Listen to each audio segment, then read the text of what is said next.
ਸਵਾਗਤ ਹੈ ਵਿਦਿਆਰਥੀਓ ਤੁਹਾਡਾ ਫਿਜ਼ੀਕਲ ਐਜੂਕੇਸ਼ਨ ਦੇ ਚੈਪਟਰ ਨੰਬਰ 2 ਦੇ ਵਿੱਚ ਸਰੀਰਕ ਸਿੱਖਿਆ ਅਤੇ ਇਸ ਦੀ ਮਹੱਤਤਾ। ਠੀਕ ਹੈ, ਦੇਖੋ ਮਨੁੱਖ ਨਾ ਜਨਮ ਤੋਂ ਲੈ ਕੇ ਅੰਤ ਤੱਕ ਸਿੱਖਦਾ ਰਹਿੰਦਾ। ਸੋ ਸਿੱਖਿਆ ਉਹਦੀ ਜ਼ਿੰਦਗੀ ਦਾ ਬਹੁਤ ਅਹਿਮ ਹਿੱਸਾ ਹੈ। ਅਤੇ ਸਰੀਰਕ ਸਿੱਖਿਆ ਕੀ ਹੈ? ਸਰੀਰਕ ਸਿੱਖਿਆ ਤੋਂ ਭਾਵ ਹੈ ਸਰੀਰਕ ਹਰਕਤਾਂ ਜਾਂ ਸਰੀਰਕ ਕਿਰਿਆਵਾਂ ਸੰਬੰਧੀ ਸਿੱਖਿਆ। ਠੀਕ ਹੈ, ਮਨੁੱਖ ਸਿੱਖਿਆ ਦੇ ਨਾਲ ਬਹੁਤ ਕੁਝ ਧਰਤੀ 'ਤੇ ਉਹਨੇ ਸਥਾਪਿਤ ਕੀਤਾ। ਇੱਕ ਬੱਚੇ ਦਾ ਆਪਣੇ ਆਪ ਉੱਠਣਾ, ਬੈਠਣਾ, ਚੱਲਣਾ, ਦੌੜਨਾ ਜਿਹੜਾ ਹੈ, ਇਹ ਬਹੁਤ ਸਾਰੀਆਂ ਕਿਰਿਆਵਾਂ ਨਾਲ ਹੌਲੀ ਹੌਲੀ ਇਹਨਾਂ ਕਿਰਿਆਵਾਂ ਵਿੱਚੋਂ ਨਿਪੁੰਨਤਾ ਹਾਸਲ ਕਰਦਾ ਹੈ। ਸਰੀਰਕ ਸਿੱਖਿਆ ਦਾ ਸੰਬੰਧ ਸਿਰਫ ਖਿਡਾਰੀਆਂ ਜਾਂ ਇਸ ਵਿਸ਼ੇ ਨੂੰ ਪੜ੍ਹਨ ਵਾਲੇ ਵਿਦਿਆਰਥੀਆਂ ਤੱਕ ਹੀ ਸੀਮਿਤ ਨਹੀਂ, ਬਲਕਿ ਹਰੇਕ ਮਨੁੱਖ ਦੇ ਨਾਲ ਇਹ ਜੁੜੀ ਹੋਈ ਹੈ। ਸੋ ਇੱਕ ਬਹੁਤ ਅਹਿਮ ਜਿਹੜਾ ਇਹ ਵਿਸ਼ਾ ਹੈਗਾ। ਠੀਕ ਹੈ, ਸਰੀਰਕ ਸਿੱਖਿਆ ਬਾਰੇ ਜਿਹੜੇ ਵੱਖ-ਵੱਖ ਵਿਦਵਾਨ ਨੇ ਉਹਨਾਂ ਨੇ ਕਈ ਤਰ੍ਹਾਂ ਦੀਆਂ ਜਿਹੜੀਆਂ ਪਰਿਭਾਸ਼ਾਵਾਂ ਜਿਹੜੀਆਂ ਉਹ ਦਿੱਤੀਆਂ ਹੈਗੀਆਂ ਨੇ, ਅਤੇ ਉਹਨਾਂ ਦੇ ਨਾਵਾਂ ਦੇ ਨਾਲ ਇਹ ਪਰਿਭਾਸ਼ਾਵਾਂ ਤੁਸੀਂ ਆਉਣ ਵਾਲੇ ਸਮੇਂ 'ਚ ਦੇਖੋਗੇ। ਸਰੀਰਕ ਸਿੱਖਿਆ ਦੀ ਪਰਿਭਾਸ਼ਾ, ਡੈਫੀਨੇਸ਼ਨ ਆਫ ਫਿਜ਼ੀਕਲ ਐਜੂਕੇਸ਼ਨ। ਆਧੁਨਿਕ ਯੁੱਗ ਵਿੱਚ ਮਨੁੱਖ ਨੇ ਹਰ ਖੇਤਰ ਵਿੱਚ ਤਰੱਕੀ ਹੋਣ ਨਾਲ ਸਰੀਰਕ ਸਿੱਖਿਆ ਦੀਆਂ ਧਾਰਨਾਵਾਂ ਵਿੱਚ ਵੀ ਤਬਦੀਲੀ ਆਈ ਹੈ। ਅੱਜ ਵਿਸ਼ਵ ਦਾ ਹਰੇਕ ਦੇਸ਼ ਸਰੀਰਕ ਸਿੱਖਿਆ ਦੇ ਮਹੱਤਵ ਨੂੰ ਕਬੂਲ ਰਿਹਾ ਹੈ। ਪਹਿਲਾਂ ਅਸੀਂ ਕਹਿੰਦੇ ਸੀ ਕਿ ਚਲੋ ਖੇਡਾਂ ਨਾਲ ਸੰਬੰਧਿਤ ਇਹ ਇੱਕ ਵਿਸ਼ਾ ਹੈ, ਜਾਂ ਕੁਝ ਲੋਕ ਇਹਨੂੰ ਬੜਾ ਸੌਖਾ ਵਿਸ਼ਾ ਸਮਝ ਕੇ ਰੱਖ ਲੈਂਦੇ ਸੀ, ਪਰ ਸਮਝਣ ਦੀ ਗੱਲ ਇਹ ਹੈ ਕਿ ਇਹ ਇੱਕ ਮੁਕੰਮਲ ਸਾਇੰਸ ਹੈ, ਮੁਕੰਮਲ ਵਿਗਿਆਨ ਹੈ, ਔਰ ਬੜਾ ਮਹੱਤਵਪੂਰਨ ਵਿਗਿਆਨ ਹੈ, ਕਿਉਂਕਿ ਇਹ ਸਾਡੇ ਸਰੀਰ ਔਰ ਮਾਨਸਿਕ ਪੱਖ ਨਾਲ ਜੁੜਿਆ ਹੋਇਆ। ਠੀਕ ਹੈ, ਸੋ ਇਹਦੇ ਬਾਰੇ ਵੱਖ-ਵੱਖ ਵਿਦਵਾਨਾਂ ਨੇ ਆਪਣੇ ਆਪਣੇ ਵਿਚਾਰ ਦਿੱਤੇ ਨੇ, ਤੁਸੀਂ ਦੇਖ ਰਹੇ ਹੋ। ਚਾਰਲਸ ਏ ਬੁਚਰ ਦੇ ਅਨੁਸਾਰ ਇਹ ਉਹਨਾਂ ਦੀ ਜਿਹੜੀ ਡੈਫੀਨੇਸ਼ਨ ਹੈ ਪੰਜਾਬੀ ਅਤੇ ਅੰਗਰੇਜ਼ੀ ਵਿੱਚ ਇਹ ਤੁਹਾਡੇ ਸਾਹਮਣੇ ਹੈ। ਤੁਸੀਂ ਇਹਨੂੰ ਸਕਰੀਨਸ਼ਾਟ ਲੈ ਕੇ ਵੀ ਦੇਖ ਸਕਦੇ ਹੋ। ਉਸ ਤੋਂ ਬਾਅਦ ਅੱਗੇ ਹੈ JB ਨੈਸ਼। ਉਹਨਾਂ ਨੇ ਕੀ ਕਿਹਾ? ਸਰੀਰਕ ਸਿੱਖਿਆ ਸਿੱਖਿਆ ਦੇ ਸੰਪੂਰਨ ਖੇਤਰ ਦਾ ਉਹ ਭਾਗ ਹੈ ਜਿਸ ਦਾ ਸੰਬੰਧ ਵੱਡੇ ਪੱਠਿਆਂ ਦੀਆਂ ਕਿਰਿਆਵਾਂ ਅਤੇ ਉਹਨਾਂ ਨਾਲ ਸੰਬੰਧਿਤ ਕਿਰਿਆਵਾਂ ਨਾਲ ਹੈ। ਇਸ ਤੋਂ ਬਾਅਦ ਅੱਗੇ ਆ ਜਾਂਦੇ ਆ ਜੀ R ਕੈਸਿਡੀ। ਉਹਨਾਂ ਦੀ ਅੰਗਰੇਜ਼ੀ ਅਤੇ ਪੰਜਾਬੀ ਦੀ ਜਿਹੜੀ ਡੈਫੀਨੇਸ਼ਨ ਹੈ ਸਰੀਰਕ ਸਿੱਖਿਆ ਬਾਰੇ ਉਹ ਤੁਹਾਡੇ ਸਾਹਮਣੇ ਹੈ। ਫਿਰ ਡੈਲਬਰਟ ਜਿਹੜਾ ਹੈ ਉਹਨੇ ਕੀ ਕਿਹਾ, ਉਹਦੀ ਵੀ ਤੁਸੀਂ ਜਿਹੜੀ ਪਰਿਭਾਸ਼ਾ ਹੈ ਉਹ ਦੇਖ ਸਕਦੇ ਹੋ। ਸਰੀਰਕ ਸਿੱਖਿਆ ਉਹਨਾਂ ਅਨੁਭਵਾਂ ਜਾਂ ਤਜਰਬਿਆਂ ਦਾ ਸਮੂਹ ਹੈ ਜਿਨ੍ਹਾਂ ਦੀ ਪ੍ਰਾਪਤੀ ਮਨੁੱਖ ਗਤੀਆਂ ਰਾਹੀਂ ਕਰਦਾ ਹੈ। ਠੀਕ ਹੈ, ਸੋ ਸਮੁੱਚੇ ਰੂਪ ਦੇ ਵਿੱਚ ਜੇ ਇਹਨਾਂ ਪਰਿਭਾਸ਼ਾਵਾਂ ਦਾ ਅਸੀਂ ਨਿਚੋੜ ਕੱਢੀਏ ਤਾਂ ਕੀ ਬਣਦਾ? ਉਪਰੋਕਤ ਪਰਿਭਾਸ਼ਾਵਾਂ ਤੋਂ ਇਹ ਸਪਸ਼ਟ ਹੁੰਦਾ ਹੈ ਕਿ ਸਰੀਰਕ ਸਿੱਖਿਆ ਵਿਅਕਤੀ ਦੇ ਵਿਹਾਰ ਵਿੱਚ ਸਕਾਰਾਤਮਕ ਭਾਵ ਪੋਜ਼ੀਟਿਵ ਤਬਦੀਲੀਆਂ ਲਿਆਉਂਦੀ ਹੈ ਅਤੇ ਬੱਚਿਆਂ ਦੇ ਵਾਧੇ ਅਤੇ ਵਿਕਾਸ ਵਿੱਚ ਮਹੱਤਵਪੂਰਨ ਯੋਗਦਾਨ ਪਾਉਂਦੀ ਹੈ। ਹੁਣ ਅਭਿਆਸ ਵਿੱਚ ਵੀ ਤੁਹਾਨੂੰ ਇੱਕ ਪ੍ਰਸ਼ਨ ਪੁੱਛਿਆ ਗਿਆ ਕਿ ਸਰੀਰਕ ਸਿੱਖਿਆ ਦਾ ਟੀਚਾ ਕੀ ਹੈ, ਉਦੇਸ਼ ਕੀ ਹੈ? ਠੀਕ ਹੈ, aim and objectives of physical education. ਆਮ ਤੌਰ 'ਤੇ ਟੀਚਾ ਅਤੇ ਉਦੇਸ਼ ਸ਼ਬਦ ਨੂੰ ਇੱਕ ਹੀ ਸਮਝਿਆ ਜਾਂਦਾ ਹੈ, ਪਰ ਇਹਨਾਂ ਦੋਵਾਂ ਸ਼ਬਦਾਂ ਵਿੱਚ ਬਹੁਤ ਅੰਤਰ ਹੈ। ਸਧਾਰਨ ਸ਼ਬਦਾਂ ਵਿੱਚ ਟੀਚਾ ਇੱਕ ਮੰਜ਼ਿਲ ਹੈ ਅਤੇ ਉਦੇਸ਼ ਉਸ ਮੰਜ਼ਿਲ ਤੱਕ ਪਹੁੰਚਣ ਲਈ ਵੱਖ-ਵੱਖ ਰਸਤੇ ਜਾਂ ਪੜਾਅ ਹਨ। ਠੀਕ ਹੈ, ਟੀਚਾ ਹਮੇਸ਼ਾ ਇੱਕ ਹੁੰਦਾ ਹੈ ਜਦਕਿ ਉਦੇਸ਼ ਇੱਕ ਤੋਂ ਜ਼ਿਆਦਾ ਹੋ ਸਕਦੇ ਹਨ। ਸੋ ਸਰੀਰਕ ਸਿੱਖਿਆ ਦਾ ਟੀਚਾ ਕੀ ਹੈ? ਏਮ ਆਫ ਫਿਜ਼ੀਕਲ ਐਜੂਕੇਸ਼ਨ ਕੀ ਹੈ? ਦੇਖੋ, ਸਰੀਰਕ ਸਿੱਖਿਆ ਦਾ ਟੀਚਾ ਮਨੁੱਖ ਦੇ ਵਿਅਕਤੀਤਵ ਦਾ, ਉਹਦੀ ਪਰਸਨੈਲਿਟੀ ਦਾ ਸਰਵਪੱਖੀ ਵਿਕਾਸ ਕਰਨਾ ਹੈ ਤਾਂ ਕਿ ਉਹ ਜੀਵਨ ਵਿੱਚ ਆਉਣ ਵਾਲੀਆਂ ਮੁਸ਼ਕਿਲਾਂ ਦਾ ਸਾਹਮਣਾ ਕਰਨ ਦੇ ਯੋਗ ਹੋਵੇ ਅਤੇ ਸਮਾਜ ਦਾ ਇੱਕ ਵਧੀਆ ਨਾਗਰਿਕ ਬਣ ਸਕੇ।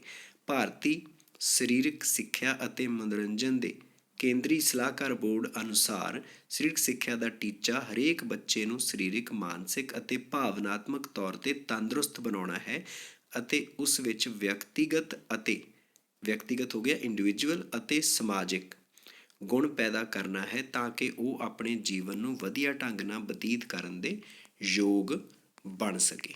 ਠੀਕ ਹੈ, ਫਿਰ ਸਰੀਰਕ ਸਿੱਖਿਆ ਦਾ ਟੀਚੇ ਤੋਂ ਬਾਅਦ ਅਸੀਂ ਦੇਖ ਰਹੇ ਹਾਂ ਸਰੀਰਕ ਸਿੱਖਿਆ ਦੇ ਉਦੇਸ਼, ਓਬਜੈਕਟਿਵਸ ਆਫ ਫਿਜ਼ੀਕਲ ਐਜੂਕੇਸ਼ਨ।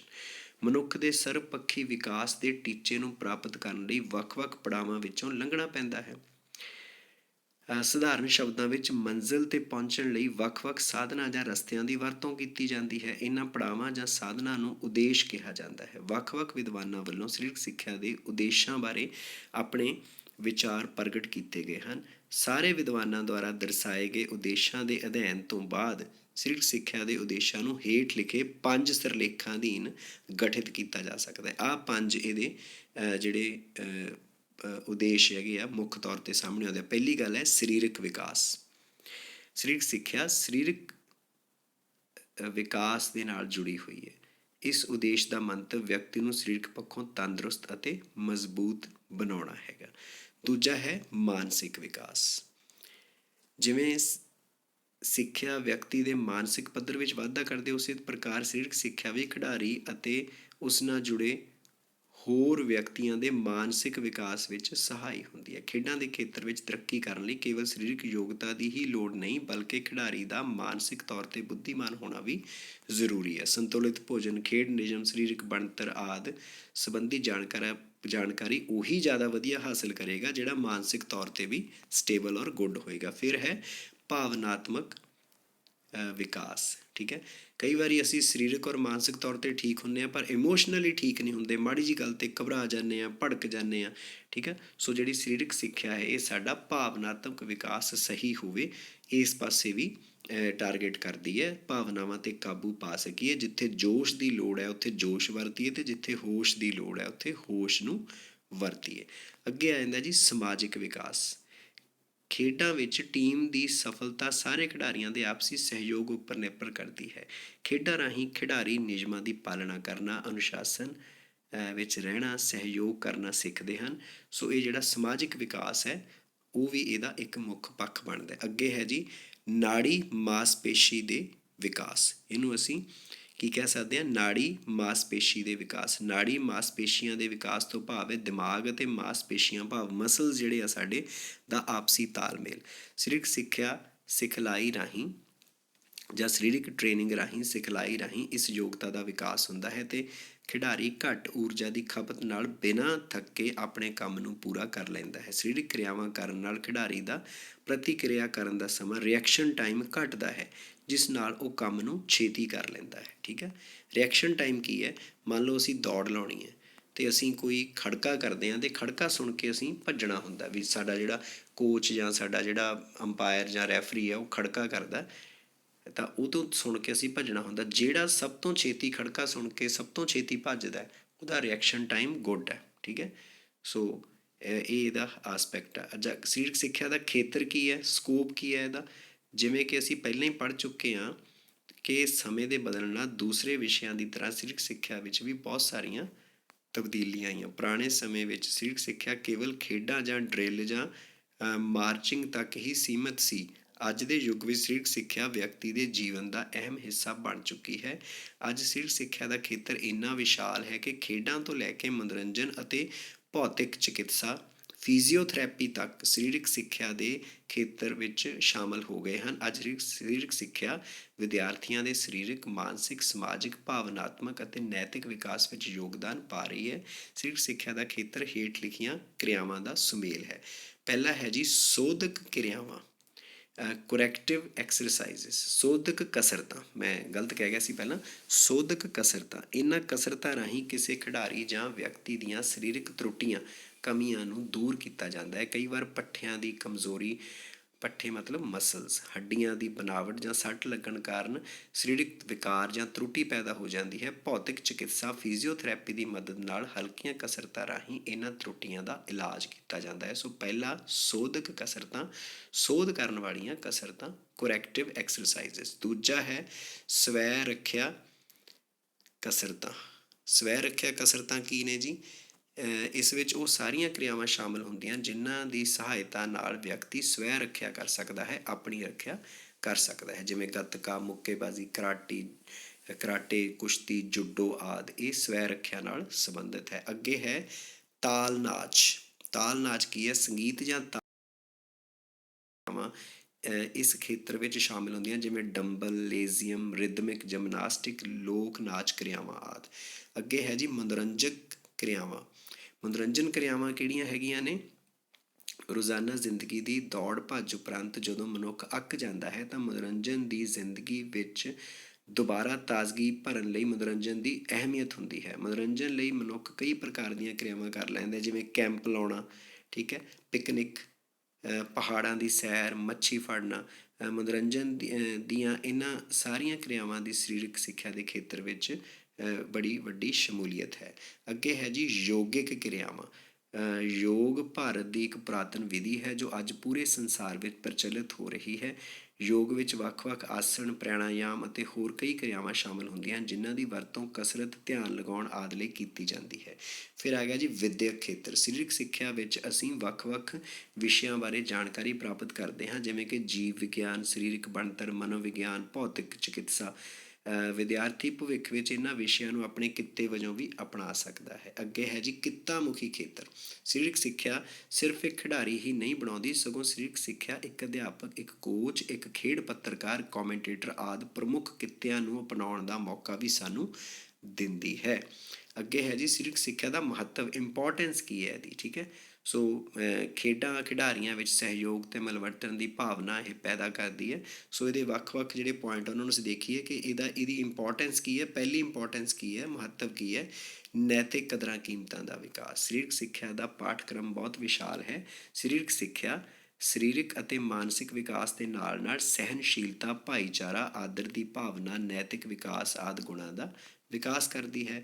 ਫਿਰ ਅਗਵਾਈ ਦਾ ਵਿਕਾਸ, ਅਸੀਂ ਲੀਡਰਸ਼ਿਪ ਦੀ ਭਾਵਨਾ ਜਿਹੜੀ ਹੈ ਉਹ ਸਿੱਖਦੇ ਹੈਗੇ ਹਾਂ, ਅਤੇ ਜਿਹੜਾ ਜ਼ਿੰਦਗੀ ਵਿੱਚ ਲੀਡ ਕਰਨਾ ਸਿੱਖ ਗਿਆ ਉਹ ਕਦੇ ਵੀ ਜ਼ਿੰਦਗੀ ਦੇ ਮੈਦਾਨ ਵਿੱਚ ਹਾਰਦਾ ਨਹੀਂ। ਫਿਰ ਹੈ ਤੀਜੇ ਨੰਬਰ 'ਤੇ ਸਿਹਤ ਸਿੱਖਿਆ ਦਾ ਗਿਆਨ, ਨੌਲੇਜ ਆਫ ਹੈਲਥ ਐਜੂਕੇਸ਼ਨ। ਸਰੀਰਕ ਸਿੱਖਿਆ ਅਤੇ ਸਿਹਤ ਸਿੱਖਿਆ ਦਾ ਆਪਸ ਵਿੱਚ ਬਹੁਤ ਡੂੰਘਾ ਸੰਬੰਧ ਹੈ। ਸਿਹਤ ਸਿੱਖਿਆ ਦੀ ਜਾਣਕਾਰੀ ਤੋਂ ਬਿਨਾਂ ਖੇਡਾਂ ਵਿੱਚ ਨਿਪੁੰਨਤਾ ਹਾਸਲ ਕਰਨਾ ਲਗਭਗ ਅਸੰਭਵ ਹੈ, ਠੀਕ ਹੈ ਜੀ। ਸੋ ਜਿਹੜੀ ਸਰੀਰਕ ਸਿੱਖਿਆ ਹੈ ਇਹ ਸਾਨੂੰ ਸਿਹਤ ਸਿੱਖਿਆ ਦਿੰਦੀ ਹੈ। ਖਿਡਾਰੀਆਂ ਨੂੰ ਬਰਾਬਰ ਦੇ ਮੌਕੇ ਪ੍ਰਦਾਨ ਕਰਨਾ, ਠੀਕ ਹੈ। ਸਰੀਰਕ ਸਿੱਖਿਆ ਵਿੱਚ ਕਿਸੇ ਵੀ ਤਰ੍ਹਾਂ ਦੀ ਨਾ ਬਰਾਬਰੀ ਲਈ ਕੋਈ ਥਾਂ ਨਹੀਂ। ਕੋਈ ਵੀ ਖਿਡਾਰੀ ਚਾਹੇ ਉਹ ਅਮੀਰ ਹੈ ਜਾਂ ਗਰੀਬ ਹੈ, ਜੇਕਰ ਉਸ ਵਿੱਚ ਖੇਡ ਪ੍ਰਤਿਭਾ ਹੈ, ਟੇਲੈਂਟ ਹੈ, ਤਾਂ ਸਰੀਰਕ ਸਿੱਖਿਆ ਉਸ ਨੂੰ ਬਰਾਬਰ ਦਾ ਮੌਕਾ ਮੁਹੱਈਆ ਕਰਦੀ ਹੈ। ਫਿਰ ਹੈ ਰਾਸ਼ਟਰੀ ਏਕੀਕਰਨ।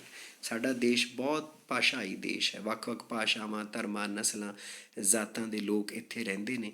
ਸੋ ਕਈ ਵਾਰ ਪ੍ਰਾਂਤ ਅਤੇ ਭਾਸ਼ਾ ਦੇ ਨਾਂ 'ਤੇ ਕਈ ਤਰ੍ਹਾਂ ਦੇ ਵਿਤਕਰੇ, ਲੜਾਈ ਝਗੜੇ ਵੀ ਹੁੰਦੇ ਰਹਿੰਦੇ ਨੇ, ਪਰ ਇਹ ਜਿਹੜਾ ਸਰੀਰਕ ਸਿੱਖਿਆ ਹੈ ਜਾਂ ਖੇਡਾਂ ਦਾ ਖੇਤਰ ਹੈ ਉਹ ਇੱਕ ਸੂਬੇ ਦਾ ਦੂਜੇ ਸੂਬੇ ਦੇ ਖਿਡਾਰੀਆਂ ਨਾਲ ਉਹਨਾਂ ਨੂੰ ਮਿਲਣ ਦਾ ਮੌਕਾ ਦਿੰਦੀ ਹੈ, ਅਤੇ ਇਹਦੇ ਨਾਲ ਰਾਸ਼ਟਰੀ ਏਕੀਕਰਨ ਹੁੰਦਾ ਹੈ, ਰਾਸ਼ਟਰੀ ਏਕਤਾ ਮਜ਼ਬੂਤ ਹੁੰਦੀ ਹੈ। ਫਿਰ ਸੰਪਰਦਾਇਕ ਸਦਭਾਵਨਾ ਸਰੀਰਕ ਸਿੱਖਿਆ ਦਾ ਮੁੱਖ ਪੱਖ ਹੈ। ਸਰੀਰਕ ਸਿੱਖਿਆ ਕਿਸੇ ਵੀ ਪ੍ਰਕਾਰ ਦੇ ਫਿਰਕੂਪੁਣੇ, ਧਰਮ ਦੇ ਨਾਂ 'ਤੇ, ਜਾਤ ਦੇ ਨਾਂ 'ਤੇ, ਰੰਗ ਦੇ ਨਾਂ 'ਤੇ ਵਿਤਕਰੇ ਨੂੰ ਕਬੂਲ ਨਹੀਂ ਕਰਦੀ। ਸਰੀਰਕ ਸਿੱਖਿਆ ਹਰੇਕ ਵਰਗ ਦੇ ਖਿਡਾਰੀ ਨੂੰ ਦੇਸ਼ ਲਈ ਖੇਡਣ ਦੇ ਇੱਕ ਮੰਚ ਉੱਤੇ ਇਕੱਠੇ ਹੋਣ ਲਈ ਉਤਸ਼ਾਹਿਤ ਕਰਦੀ। ਇਸ ਤਰ੍ਹਾਂ ਇਹ ਸੰਪਰਦਾਇਕ ਸਦਭਾਵਨਾ ਦਾ ਮੰਚ ਜਿਹੜਾ ਹੈ ਉਹ ਤਿਆਰ ਕਰਦੀ ਹੈ। ਫਿਰ ਹੈ ਵਿਹਲੇ ਸਮੇਂ ਦੀ ਸਹੀ ਵਰਤੋਂ, ਠੀਕ ਹੈ। ਇਹ ਕਹਾਵਤ ਪ੍ਰਚਲਿਤ ਹੈ ਕਿ ਵਿਹਲਾ ਮਨ ਸ਼ੈਤਾਨ ਦਾ ਘਰ। ਸਰੀਰਕ ਸਿੱਖਿਆ ਵਿਅਕਤੀ ਦੇ ਵਿਹਲੇ ਸਮੇਂ ਨੂੰ ਸਹੀ ਢੰਗ ਨਾਲ ਪ੍ਰਯੋਗ ਕਰਨ ਦੇ ਤਰੀਕੇ ਪ੍ਰਦਾਨ ਕਰਦੀ ਹੈ। ਵਿਅਕਤੀ ਆਪਣੇ ਵਿਹਲੇ ਸਮੇਂ ਨੂੰ ਖੇਡ ਲਈ ਵਰਤ ਕੇ ਆਪਣੀ ਸਿਹਤ ਨੂੰ ਠੀਕ ਰੱਖ ਸਕਦਾ ਹੈ ਅਤੇ ਗਲਤ ਆਦਤਾਂ ਤੋਂ ਬਚ ਸਕਦਾ ਹੈ। ਫਿਰ ਹੈ ਜੀ ਅਨੁਸ਼ਾਸਨ, ਸਹਿਣ ਸ਼ਕਤੀ ਅਤੇ ਦੇਸ਼ ਭਗਤੀ। ਸਰੀਰਕ ਸਿੱਖਿਆ ਖਿਡਾਰੀਆਂ ਵਿੱਚ ਅਨੁਸ਼ਾਸਨ, ਸਹਿਣ ਸ਼ਕਤੀ ਅਤੇ ਦੇਸ਼ ਭਗਤੀ ਦੀ ਭਾਵਨਾ ਪੈਦਾ ਕਰਦੀ ਹੈ। ਖੇਡਾਂ ਰਾਹੀਂ ਖਿਡਾਰੀ ਅਨੁਸ਼ਾਸਨ ਦੀ ਪਾਲਣਾ ਕਰਨਾ ਸਿੱਖਦੇ ਹਨ, ਜਿਸ ਨਾਲ ਉਹਨਾਂ ਵਿੱਚ ਸਹਿਣ ਸ਼ਕਤੀ ਭਾਵ ਬਰਦਾਸ਼ਤ ਕਰਨ ਦਾ ਮਾਦਾ ਜਿਹੜਾ ਹੈ ਉਹ ਆ ਜਾਂਦਾ ਹੈ, ਅਤੇ ਦੇਸ਼ ਪ੍ਰੇਮ ਦੇ ਗੁਣ ਪੈਦਾ ਹੁੰਦੇ ਹਨ। ਸਰੀਰਕ ਸਿੱਖਿਆ ਵਿੱਚ ਕਈ ਅਜਿਹੇ ਪ੍ਰੋਗਰਾਮ ਚਲਾਏ ਜਾਂਦੇ ਹਨ, ਜਿਵੇਂ scout and guide, NCC, camping ਆਦਿ, ਜਿਨ੍ਹਾਂ ਰਾਹੀਂ ਬੱਚਿਆਂ ਨੂੰ ਅਨੁਸ਼ਾਸਨ ਅਤੇ ਆਪਸ ਵਿੱਚ ਮਿਲ ਕੇ ਕੰਮ ਕਰਨ ਲਈ ਪ੍ਰੇਰਿਤ ਕੀਤਾ ਜਾਂਦਾ ਹੈ। ਆਹ ਜੀ ਤੁਹਾਡਾ ਅਭਿਆਸ ਹੈ। ਇਹਦੇ ਵਿੱਚ ਕੁਝ ਸਵਾਲ ਨੇ ਕਿ ਪਹਿਲਾ ਸਵਾਲ ਹੈ ਜ਼ਿੰਦਗੀ ਦੁਆਰਾ ਪੈਦਾ ਹੋਈਆਂ ਚੁਣੌਤੀਆਂ ਨੂੰ ਕਿਸ ਤਰ੍ਹਾਂ ਨਜਿੱਠਿਆ ਜਾ ਸਕਦਾ ਹੈ। ਇਹਦਾ ਆਨਸਰ ਅਸੀਂ ਦੇ ਚੁੱਕੇ ਹਾਂ। ਸਰੀਰਕ ਸਿੱਖਿਆ ਦੀ ਪਰਿਭਾਸ਼ਾ ਕੀ ਹੈ ਇਹ ਅਸੀਂ ਸਿੱਖ ਚੁੱਕੇ ਹਾਂ। ਸਰੀਰਕ ਸਿੱਖਿਆ ਦਾ ਟੀਚਾ ਕੀ ਹੈ, ਉਦੇਸ਼ ਅਤੇ ਟੀਚਿਆਂ ਬਾਰੇ ਅਸੀਂ ਗੱਲ ਕਰ ਚੁੱਕੇ ਹਾਂ। ਸਰੀਰਕ ਸਿੱਖਿਆ ਦੇ ਕੋਈ 3 ਉਦੇਸ਼ਾਂ ਦੀ ਵਿਸਤਾਰਪੂਰਵਕ ਜਾਣਕਾਰੀ ਦਿਓ, ਇਹ ਅਸੀਂ ਚੈਪਟਰ ਵਿੱਚ ਪੜ੍ਹ ਚੁੱਕੇ ਹਾਂ। ਸਰੀਰਕ ਸਿੱਖਿਆ ਦਾ ਕੀ ਮਹੱਤਵ ਹੈ, ਇਸ ਦੀ ਵਿਸਤਾਰਪੂਰਵਕ ਜਾਣਕਾਰੀ ਦਿਓ। ਸੋ ਵਿਦਿਆਰਥੀਓ, ਇਹ ਸਾਰਾ ਪਾਠ ਪੜ੍ਹਨ ਤੋਂ ਬਾਅਦ ਇਹਨਾਂ ਪ੍ਰਸ਼ਨਾਂ ਦੇ ਉੱਤਰਾਂ ਤੱਕ ਪਹੁੰਚਣਾ ਤੁਹਾਡੇ ਲਈ ਬੜਾ ਸੌਖਾ ਹੋਏਗਾ। ਮੈਂ ਇੱਕ ਵਾਰੀ ਫਿਰ ਤੁਹਾਨੂੰ ਸੁਝਾਅ ਦਿਆਂਗਾ ਕਿ ਤੁਸੀਂ ਇਹ ਜਿਹੜਾ ਲਿੰਕ ਹੈ ਆਪਣੇ ਸਾਥੀਆਂ ਨਾਲ ਜ਼ਰੂਰ ਸ਼ੇਅਰ ਕਰੋ, ਤਾਂ ਕਿ ਉਹਨਾਂ ਨੂੰ ਵੀ ਇਹ ਜਿਹੜਾ ਗਿਆਨ ਹੈ ਉਹ ਹਾਸਲ ਹੋ ਸਕੇ। ਬਹੁਤ ਛੇਤੀ ਅਸੀਂ ਨਵੇਂ ਚੈਪਟਰ ਦੀ ਗੱਲ ਤੁਹਾਡੇ ਨਾਲ ਕਰਾਂਗੇ। ਸੋ ਇਸ ਵਿਸ਼ੇ ਨੂੰ ਇੱਕ ਮਹੱਤਵਪੂਰਨ ਵਿਸ਼ਾ ਸਮਝਦੇ ਹੋਏ ਇਹਨੂੰ ਮਾਣੋ ਵੀ, ਪੜ੍ਹੋ ਵੀ, ਸਿੱਖੋ ਵੀ ਅਤੇ ਇਹਦੇ ਵਿੱਚ ਆਪਣਾ ਕੈਰੀਅਰ ਵੀ ਬਣਾਓ। ਮੈਂ ਤੁਹਾਨੂੰ ਇੱਕ ਵਾਰੀ ਫਿਰ ਜਾਣਕਾਰੀ ਦੇ ਦਿਆਂ ਕਿ ਇਸੇ ਚੈਨਲ 'ਤੇ ਫਿਜ਼ੀਕਲ ਐਜੂਕੇਸ਼ਨ ਦੇ ਵਿੱਚ ਕਿਹੜੇ ਕਿਹੜੇ ਅਸੀਂ ਕੈਰੀਅਰ ਕੋਰਸਿਸ ਕਰ ਸਕਦੇ ਹਾਂ, ਉਹ ਵੀ ਵੀਡੀਓ ਇੱਥੇ ਪਈ ਹੈ ਅਤੇ ਤੁਸੀਂ ਉਸ ਵੀਡੀਓ ਨੂੰ ਵੀ ਦੇਖ ਸਕਦੇ ਹੋ ਅਤੇ ਆਪਣਾ ਕੈਰੀਅਰ ਫਿਜ਼ੀਕਲ ਐਜੂਕੇਸ਼ਨ ਵਿੱਚ ਬਣਾ ਸਕਦੇ ਹੋ। ਬਹੁਤ ਬਹੁਤ ਸ਼ੁਕਰੀਆ।